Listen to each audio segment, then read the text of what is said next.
Oui, Nazarango. Qui c'est Yanni? Bon, il a qui c'est pour la protection en Gaï. Et ça pour la protection, t'es qui si o ya kosakana étoile là-bas na basi ya batu. Protection à wap.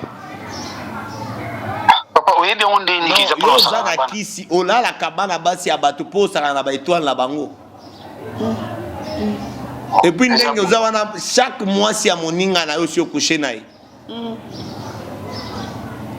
Oui, bien on dit ni. Na bien on a prophète. Frère, ce que tu dis makambo wana te okokufa. Na musali nzambe. Na ennemi ya mutu te, na politicien te. Mais nzamba la kisinga ye shitine. Et puis attirer attention. Shitine ko zala mabe makasi. C'était la nuit d'aujourd'hui que le Seigneur est venu me parler par la voix audible. La première fois, c'était par la voix audible. La deuxième fois, c'était par une vision. Et la troisième fois, c'était aussi par la voix audible. Le Seigneur est venu me montrer, me dire que j'ai dit à la nation congolaise que la chute du Corneille Nangaa est arrivée. La chute du Corneille Nangaa est arrivée. Comment cela fera-t-il? Dieu m'a montré, il m'a dit regarde. Et quand il m'a dit regardez, j'ai regardé Nangaa sur un trône. Un trône, mais trône nango makolo nango ezaki akopola. Azui trône, mais trône nango ezaki akopola. Bato azo beta maboko mais azo kweya. Dieu me montre sur le gouvernement congolais qui est accompagné par notre président, son Excellence, Monsieur le Président Félix Antoine Tshisekedi, que je salue en passant. Namoni na gouvernement na ye 5 traîtres et demi. 5 traîtres. Bako finga président. Bako loba ou bako loba. C'est parce que il n'a pas voulu écouter le Seigneur. Il a voulu écouter les gens. Son Excellence. Yangoba mikakatano ekomili. Tu étais quelqu'un que Dieu avait élu pour bien venir sauver le Congo et amener dans une vision que tu as. Mais loenge mokoboye ya koyoka libanda, koyoka batu makasi, kozanga koyoka nzambe. Na ba promesse opesa kinzambe. Et sali ke lelo nzamba atala na musika.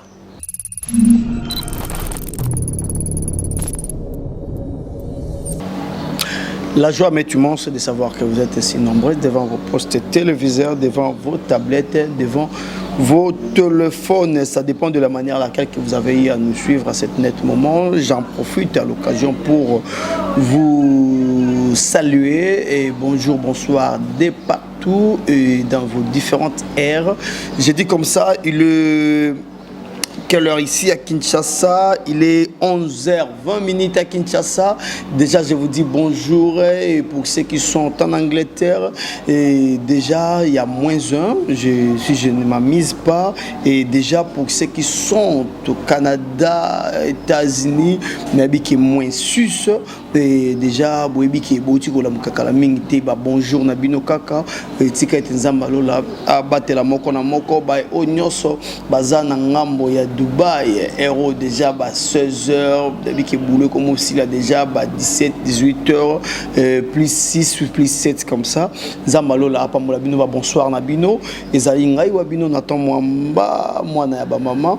Ya solo ezala resengo mingi ya koyeba ete bozali penza ebele tout le kulboso betando ikena bino pona kolanda manaka mainyoso biso to memelaka bino ndenge to mesana koyebisa bino ete émission de plus émission o bino botinda biso to yambela bino basali nzambe o bayaka penza na ba différentes n'est-ce pas et dans différents messages toujours pour bénir Banana Nzambe Nyoso Obiso Tozali Bibilier Lobinabiso. Allez partout dans le monde et faites de tout le monde mes disciples. Alors, yo aujourd'hui bakuya kolanda biso.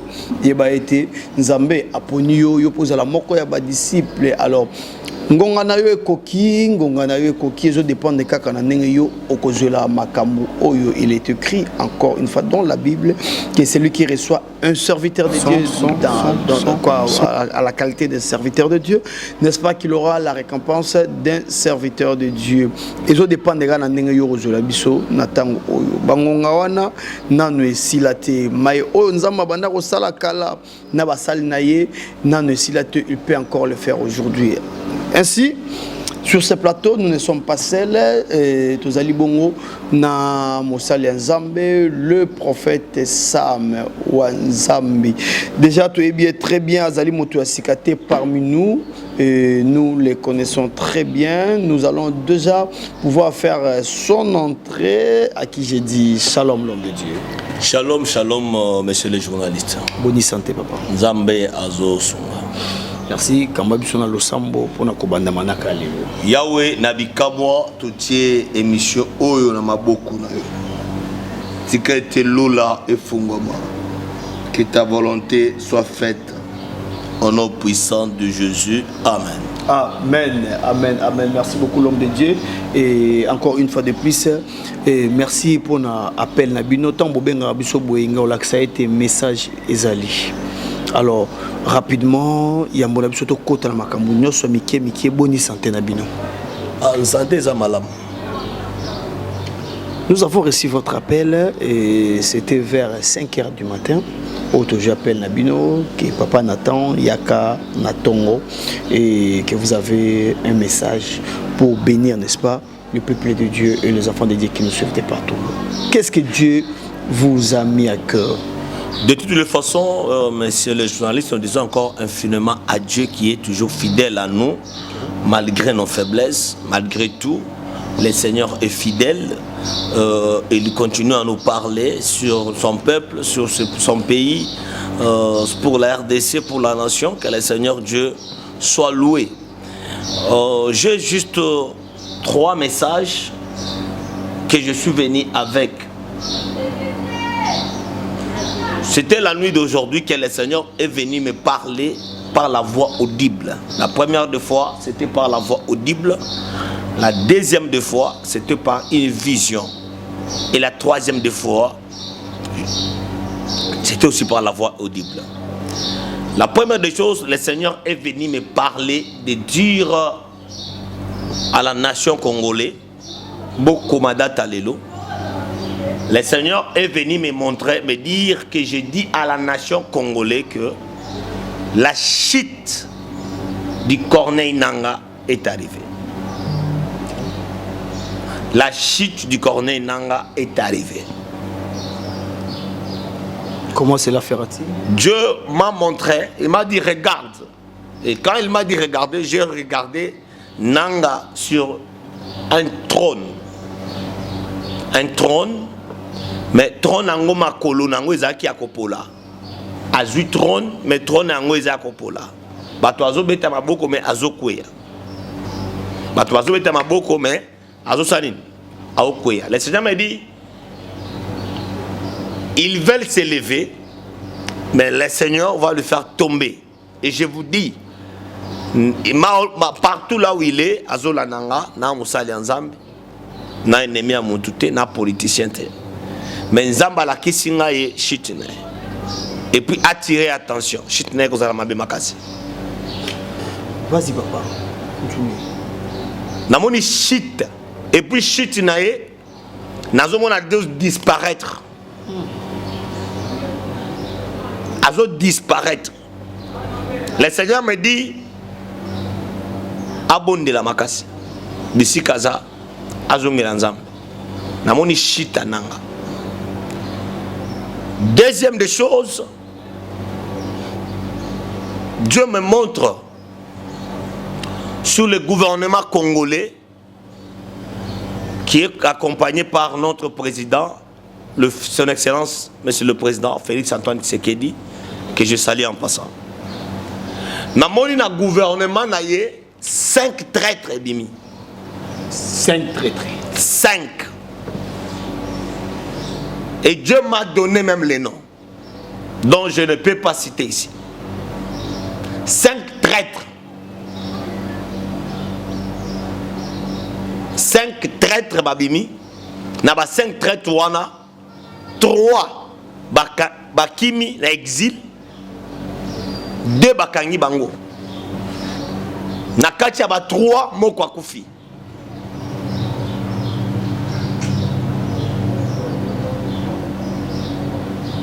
C'est là où Dieu me dit, malgré que la population bako finga président, bako loba ou bako loba, c'est parce que il n'a pas voulu écouter le Seigneur, il a voulu écouter les gens.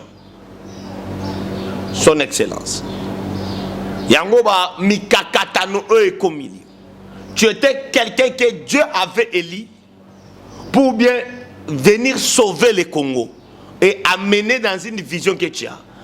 Mais loenge mokoboye ya koyoka libanda, koyoka batumakasi, kozanga koyoka nzambe. Na ba promesse opesa kinzambe. Et ça dit que lelo nzamba atala na musika. Mais la main de Dieu est sur toi. Il va te protéger. Très bien. Il va te protéger. Écoute très bien. Beaucoup m'adata lelo.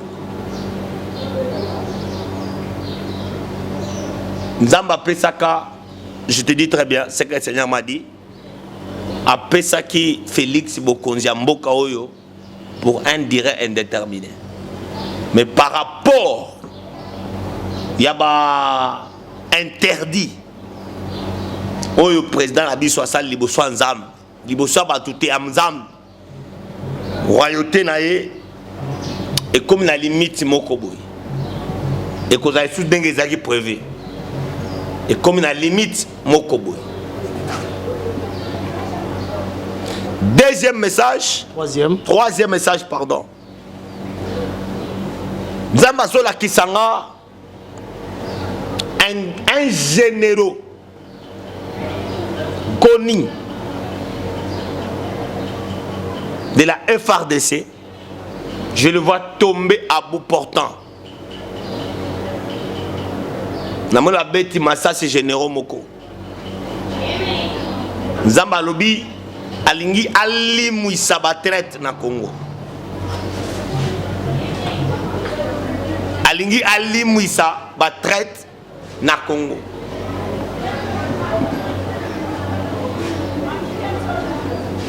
Nzambe alingi alimuisa batraite na Congo. C'est ça les 3 messages on Nzamba pesi. Merci beaucoup l'homme de Dieu et merci également Nabaïno Soazolanda Busso l'homme de Dieu. Et est-ce que tu as eu moins de détails? Là c'est la spiritualité, on appelle ça le rema. Là c'est l'esprit. Vous avez interprété tel que l'esprit a dit. Est-ce que vous pouvez nous détailler quand Dieu parle? Commençons d'abord par le premier message et pas puis Oyo Nzamba. Le premier message c'est qui est sous Oyo Nzambe alobi pona Nanga à combien Nzambe azo destitué Neni azali ko limusaye. Alors qu'est-ce que vous voulez dire par là? Et vous avez comment cela se fera-t-il? Après message mora boye et ndengenini et bateau nyonso baza peut-être bazo subir baku nyonso oyo ezokuta na ndeko nanga. Comment est-ce que nous pouvons nous comporter face à un message comme ça? Comme comporter ndengeni. C'est-à-dire Nzambe a pesi vision. Tout ça pour ça to komisa yango. Alors ndengeni ndeko nanga akoki ko se comporter. La première des choses, Nanga doit arrêter. S'il veut vivre, qu'il arrête et qu'il accepte d'assumer. Moi, je vous dis, ils en ont compris au Salem à Ponaï, puis à disparaître. Beaucoup mandat. Ils en ont trouble, mon collègue côté la canne à Bango, Bako Kabouana. Vous avez la partie mon côté, partie mon côté. Bon commandant Talelo. Message on dirait de père na message il y a l'homme de Dieu, le patriarche Denis Lessi. Le patriarche Salobi Boye. Alors l'homme de Dieu, comme je disais tantôt, le message que vous avez donné, le premier message par rapport à Yande Konanga, Oazali ko troublé, n'est-ce pas, et Mitu Yabana, il y a peuple congolais. Et autant on dirait de père. Un message, il y a l'homme de Dieu, le prophète Denis Lessi. Et pas Iwapi Alobi, je pense que les messages là, au PSA qui est compétent aux na poto, si je ne me trompe pas, na plateau, il y a fauteuil jaune, sur la vérité, pas Miki Nima. Et pas Iwapi Lobaki, à Tabakoti, Eti Nakata Kishasa, par Ozobokonzite. Est-ce qu'on peut suivre d'abord cette vidéo? Suivez un peu cette vidéo. Tous un message. Il y a l'homme de Dieu, le prophète Denis Lessi, et puis tous un message au prophète Sam Wanzambe depuis la France. Alors je te salue mon ami Miguenyema depuis la France. Fauteuil jeune solo la vérité. Prenons cette image et puis on se retrouve juste après. C'est parti.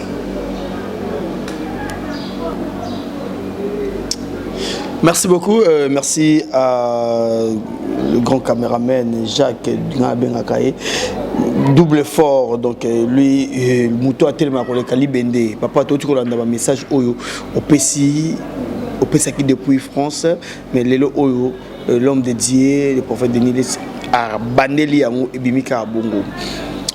Bongo c'est ça qui konanga a dénoncé na nyosoana, a tiki. Et il s'est dit de se remettre tant qu'un Congolais digne d'un citoyen congolais. Bourgoulbani pour le gouvernement, est-ce qu'on peut encore lui recevoir? Oui, c'est un frère congolais. Et quelqu'un se répand selon la Bible, il ne mérite pas la condamnation. Akoya, Akwasime, selon la loi congolaise, il y a lobby pour naïe, Akwasime, il va peine naïe. Et puis c'est fini et il va garantir sa vie, il va continuer à vivre. Mais si ce n'est pas ça, nous avons un échec. Là où tu as toujours la rébellion, tu vas koufa. Là où il y a toujours la rébellion, tu vas koufa. Merci. Par rapport au deuxième message, qu'est-ce que nous pouvons retenir en tout détail? Il y a une actualité. Par rapport au deuxième message, il y a un problème à notre président. Il était entouré par des traîtres et Bango Wazaki na Bazak jusque-là au beach ya Koko Isaïe. Mais Nzambe les 5 qui ont été entourés nan Bazar non Bazar na Bakombo na Bango nyonso. Parce si il faisait aussi et comme que président c'est Luki Bino qui est autant à Kombo ya Batanga yango très bien. Très bien avec précision.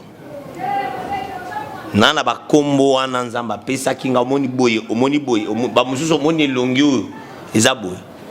Ngana mataka na média te na loba nzamba yebisinga tu nzamba yebisinga te. Papa ozo ba niveau ya risque ozo parcourir. Risque ya nini? Ya ke nzambe apesio ba kombo na bilongi ya ba traître o ba entouré président. Oui, nzamba apesio. O ba osala ke président akweya. Singa na zo yebiso. Est-ce que yango ndeza remède ya mboka Congo? Ya lo dimi charge ya Congo na mapika na yo. Nzamba pambola bino. Vous savez, il y a une chose que le Seigneur a toujours voulu sur son peuple. Quand Dieu veut sauver une nation, il envoie le prophète. Vous savez, il y a une chose que le prophète est bien à Congo, va un message ensemble, il va transmettre. Pourquoi? Parce que aussi, la justice congolaise n'est pas dans la bonne forme, excusez par le terme. Au moment où il y a un message, il y a une infraction. Donc un messager, il faut battre la messager. Parce qu'il y a un remède. Mais comment on a dit yo siko ndé donc ozaboye babani ko kulukela inflation simanae mutu yango azane loko ya bonzambe oyo ko souveraination pona ba intérêt ba poche ya bato ba ekomi limité. Lobi que so ezanzambe te papa okozwa fimbu moko so zwa fimbu na bumi mutu. Bon so lelo oyo. Non na bumi mutu. Est-ce que Papa Barroso a eu battu le président de la République qui fâche écoute, le président de la République, c'est notre père. Spirituellement, je suis son père spirituel. Je suis parmi les pères spirituels. Parce que dans la bana, il y a âge dans l'église. Je n'ai pas respect. Aza papa nabiso. C'est notre excellence. C'est notre garant de la nation. Mais, batouebele,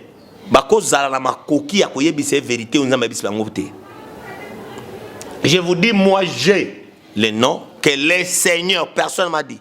Les seigneurs m'a dit que celui-ci et celui-ci à côté de lui.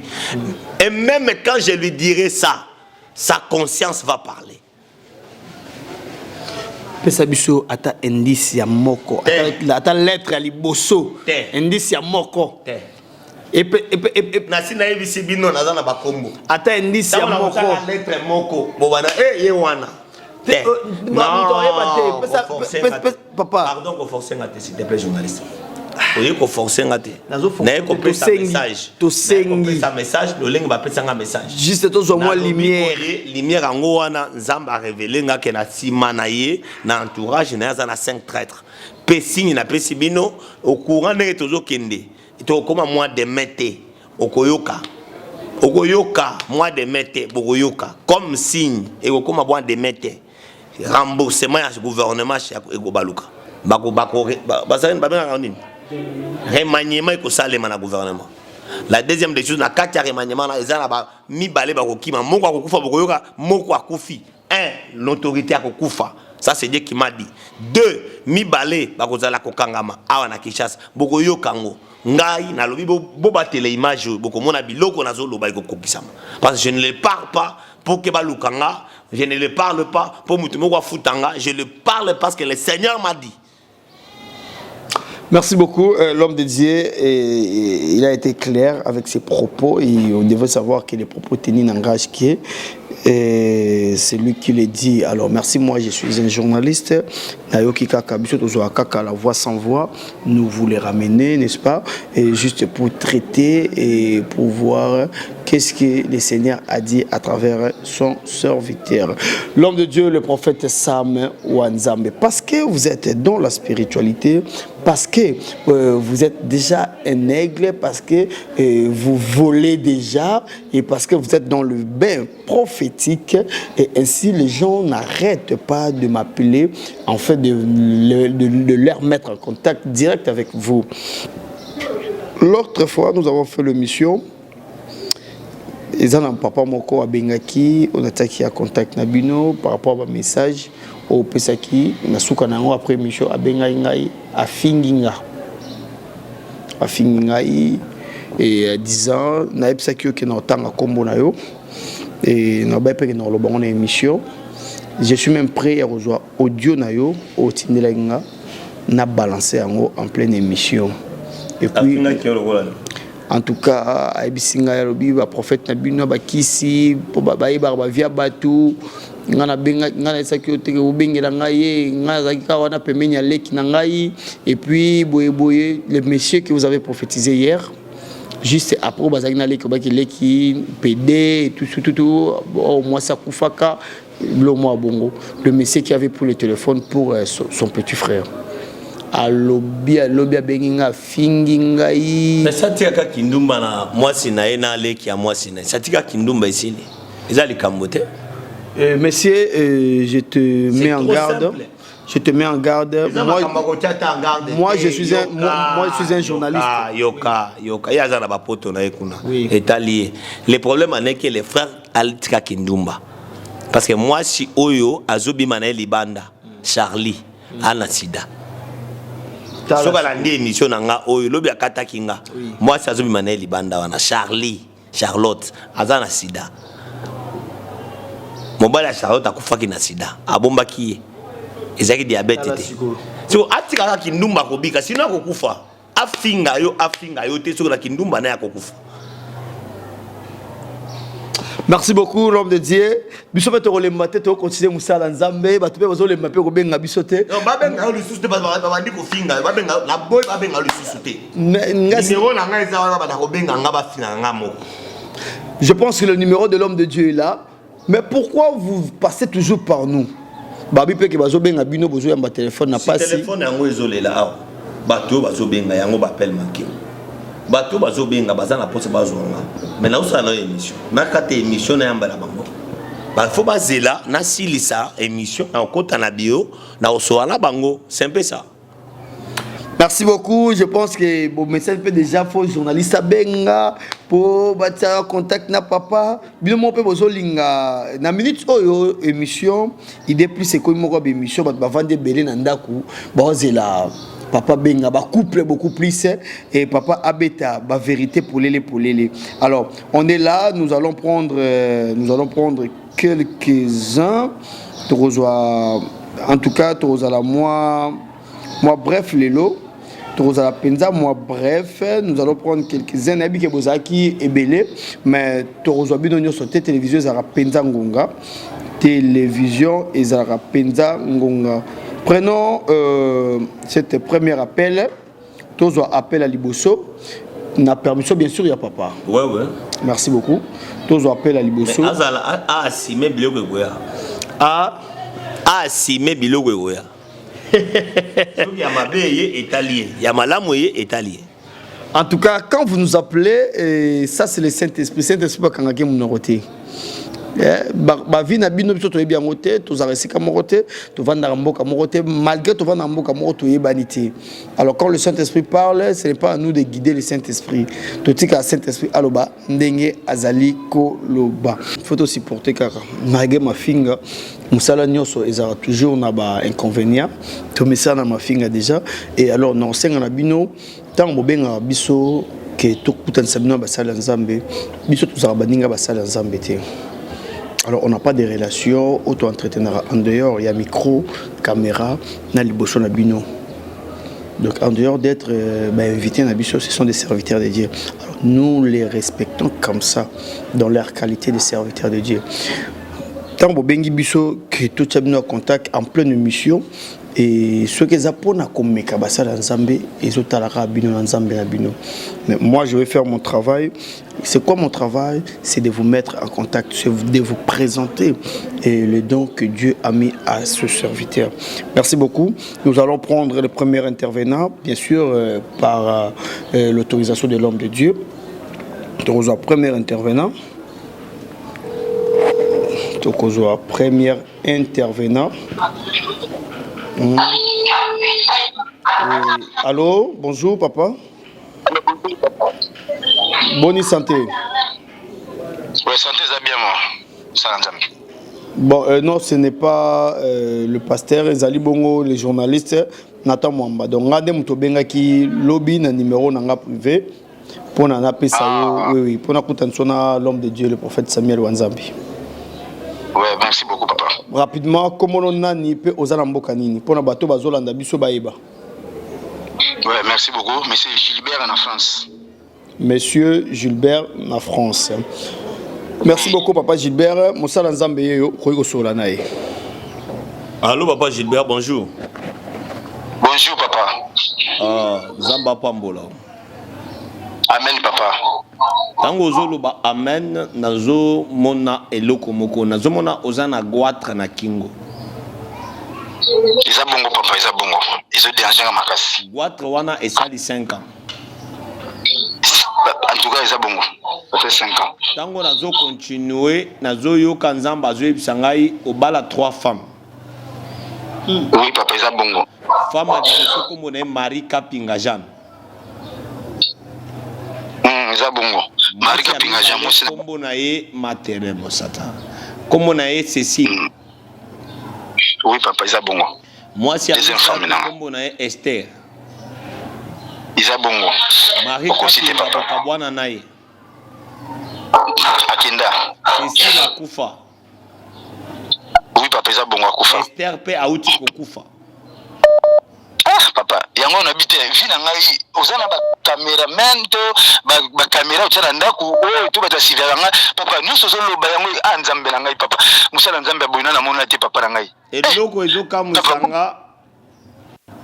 ezokamu isanga eza que nazomona na molimo bazwi mabele asi ya makolo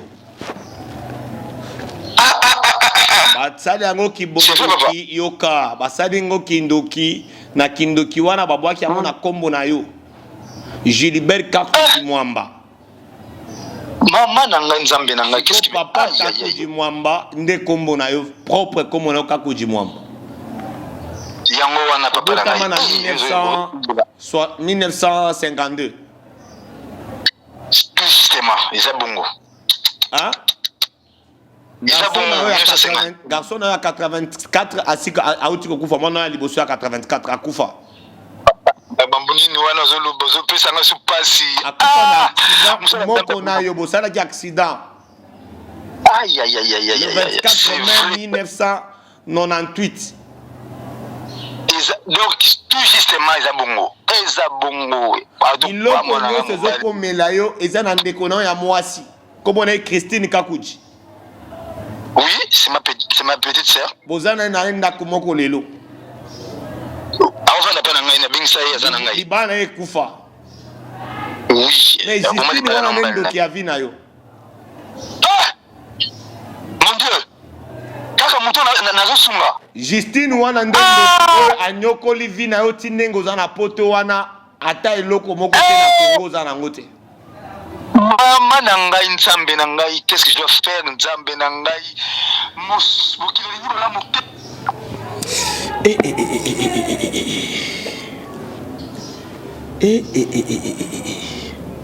Papa. Pensa musu token.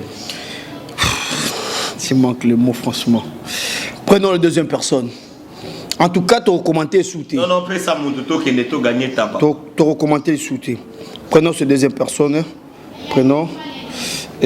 Allô? Allô? Bonjour, papa. Oui, bonjour, bien-aimé. Bonne santé. Santé, mon ok, tous en pleine émission. Ndenge bobenga bisolobi, eza journaliste Nathan Mwamba. Ndenge bobenga bisolobi, qui boza la poso sur un prophète Sam Wanzambi. Le prophète est là, Azo Kayo. Bonjour, frère. Merci. Bonjour, papa. Boni. Nzamba zo batela muke papa. Nzamba zo batela muke. Olobi malam. Papa ko tika kisi te na vina opwani.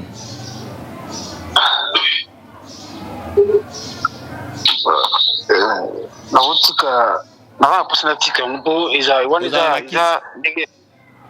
Oui, naza wana ngo. Kisi yani? Eza kisi ka pona protection na ngai. Eza pona protection te kisi oya kosaka na étoile bana basi ya batu. Protection ya wapi?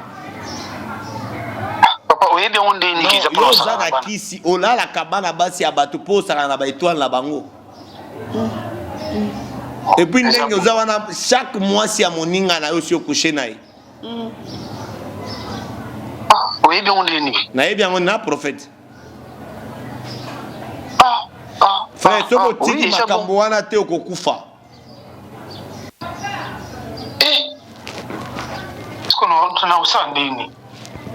Soko tiki makambo wana okokufa. Na yebi sio bien.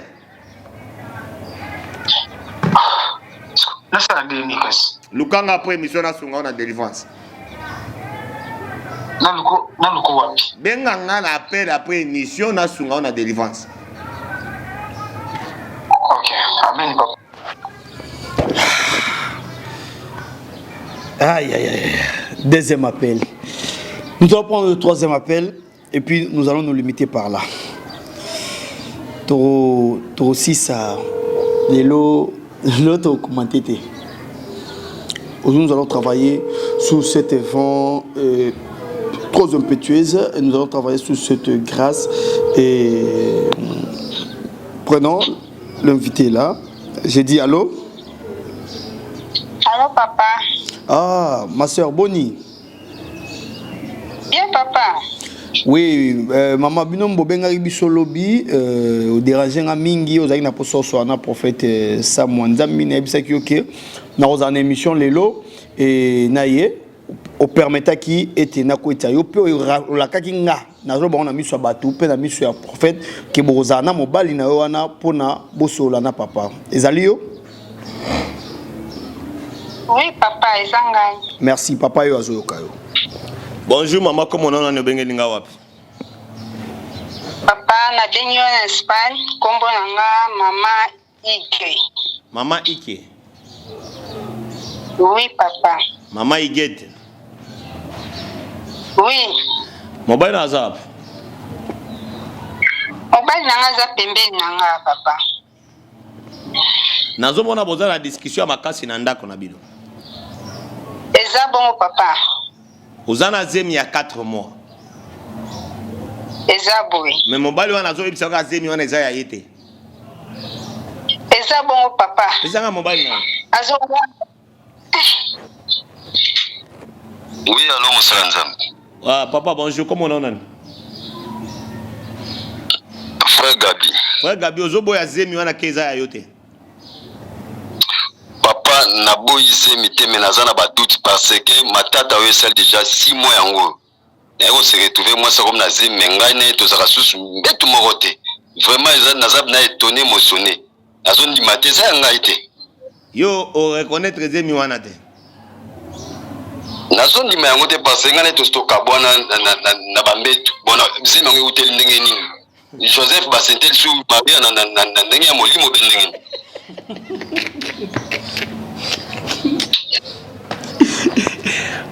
Tiens mes livres. Papa on se kate. Papa le kufa peka boy. Non non. Na poko na matite papa. Nazolo ba vérité. Na poko na matite. Nazolo ba vérité. Makaka. Nazolo ndo papa. Eric ezana, Eric azana. Eric. Oncle na ngai. Bozana ewana. Azali. Benga Eric. Bonjour papa. Eric Boni. Bien papa. Eric nazo tuna yo. C'est mec qui na zana. Moi c'est oncle na zana zemi hein. Oui, azana zemi mama. Il y a 4 mois. Oui papa. Mais yo ko eba mokolo zemi wana bien. Eza oncle na mobile na ye. Yo ko yeba pe makelo wana esili hein parce que yo yebi très bien zemi wana.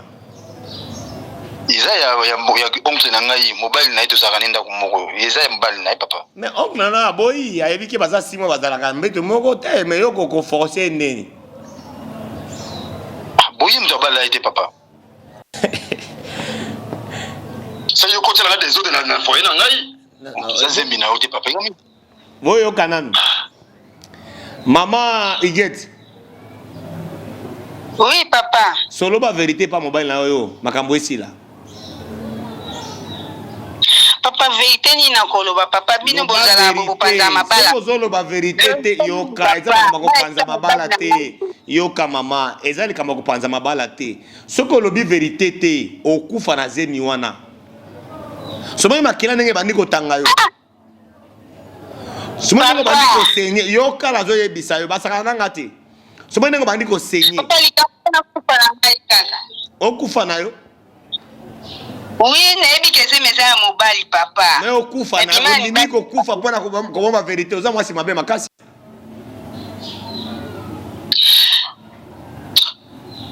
Bozala nzambe. Zemi wana zala oncle na yo timbe a senta mwasi na yo. Bobo mapola nini? Ika okosa tu makambo ko papa ngala. Non.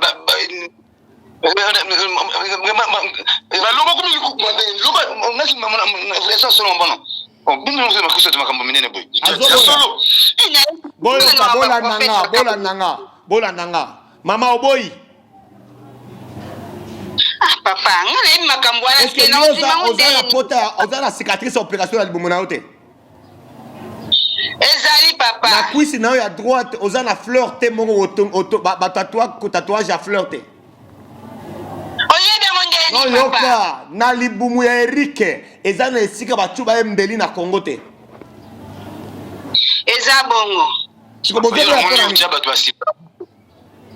yo za mona ba normal te obi ndeni ngaza na porter na libumu. Na ebisio boye azana ozana cicatrice batu ba mbeli na Congo. Oui. tu ozo boya pona nini na ndeka yo solo melikambo na tolo na ozala ba poil ebele boy eza bongo ndenge ozo oncle na ngai masete lekaya ba pourquoi est-ce que ozo sala oncle na boye muta ya mbio na pote bo fande sika moko na Espagne mais yo ozo zwa moi sinon olali na pourquoi tika kolia munokolo ba vérité papa benga na oncle na ona ndako na yo prophète ngai nazo naibite tantinyo le ba papa zwa téléphone besanga papa wana mokolo ndako aza wapi yozo olia munoko bwendeni alo mosala nzambe yo bazola la mwasi na ozo fanda kimia wazoba naza nde mosone papa nakomi na niveau nde nakwea na pike kisi bongo mindele bamenga na ngai yatika siko na mwasi wana bien pelo wasuwa na ngasala nande na minito yango conseil noko pesa nga siko azoba mobali bengana Eric na ndako wana bengana mwasi wana ndako wana sino kokufa mwasi wana alingi yo te ale bango mibale po bongo ya lelo bapanzana kaka bakende bokokende c'est ma maison vous allez partir bokokende nazobenga na bino yo zo babagage na yo yo zo biro na bozokende okende wapi mais faut être bimi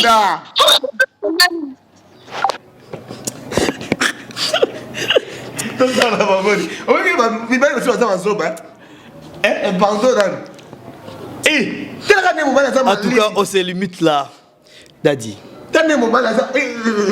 L'esprit de Dieu vient. Et pour tes assommes. Wana nyoso wana azobanga. Posto ki amati mongongo. Moi c'est afundi bazue batie na prison. La garde de vue. Ah kobana la porte des assommes. Dans la ndenge ba lié moi sinaï. Mais aza malili boy. Sur place wana conseil nini yo tant que serviteur de Dieu. Ba benga na bango baza bandoki. Ba maman bozolanda biso na ba papa. Oh bozolanda biso. Non, libala na ekufa. Baka ba pardon nzate. Nanda kunanga, olala ndeko nanga apesi ko tuna zem. Akende ko. Papa akende. Ozwa moi si mosu baza ebele na poto wala basi baza ebele ozwa mosusu. Na kisesa ko lobate. Merci beaucoup boyo qui conseille Mosala Nzambe. Tant bobenga biso ezalaka pour tout ça na contact. Yo pe ozana problème moko boye ozana pour ça epanyanya kaka e oya ya inda kaka. Mon numéro est affiché juste à côté, le numéro de l'homme de Dieu est là. Entrez en contact avec nous direct et on aura l'émission demain, l'obit en émission à partir il y a Héros tozali le de 11h 12h. L'émission et que ça la mabongo na 11h 12h et ali Héros to enregistrera émission pour la codifier les bino vraiment na pourquoi. Alors yo ozana problème ozali na mituna ebele ozanga biano entrez en contact avec nous nous allons vous mettre n'est-ce pas en contact avec l'homme de Dieu et il va vous parler des vérités rien que de vérité. Mais merci beaucoup, c'est par là que nous bouclons cette émission. Papa, votre mot de la fin par rapport à cette dite émission. Numéro n'anga plus de 243 81 26 20 680. Bengangai yaka benginga ozuli sakolina yo. Na chaîne Nabiso abonnez-vous très massivement na chaîne Nabiso Prophétique TV. Partagez le lien au commis @prophétique TV aujourd'hui facilement partagez la chaîne Nabiso batu bazala ebele bomi abonné ebele nazoninga abonnement et mata du jour au jour bolela mingi papa Samuel tisa ta chaîne automanda kolanda automanda les stages tout ça non on a fait notre chaîne en associant la chaîne MK TV de mon père l'apôtre Moïse Kassongo que je salue en passant Nzamba Pambo Labino na émission partagez, abonnez-vous. Benganga, plus 243, 81, 26, 20, 680. Plus 243, 81, 26, 20, 680. Nzambalo la kopambola yo, oko muzwabi yano nzambi. benganga na ernyoso na koyamba na ernyoso zamba kopambola. Merci beaucoup. Comme venez à peine de dire que benga Moussa Nzambe na ernyoso okozwa biano et oya yenzambe azara nzambe abatango te donc ernyoso ko benga Dieu va vous assister. Alors n'est-ce pas que nous venons à peine de finir cette émission. Tokuta Nimbongo Mikoloza Likoya, ce qui est sous Azongité, l'exercice est simple. Abonnez-vous massivement dans nos différentes chaînes, entre autres Prophétique TV et Vie pour tous cette télévision, ainsi que MKTV2. C'était là et nos chaînes partenaires. Alors ne vous limitez pas par l'abonnement, cliquez sur la cloche pour ne rien manquer de nos notifications. Alors pour moi, je vous dis, je vous remercie prochainement. Au revoir.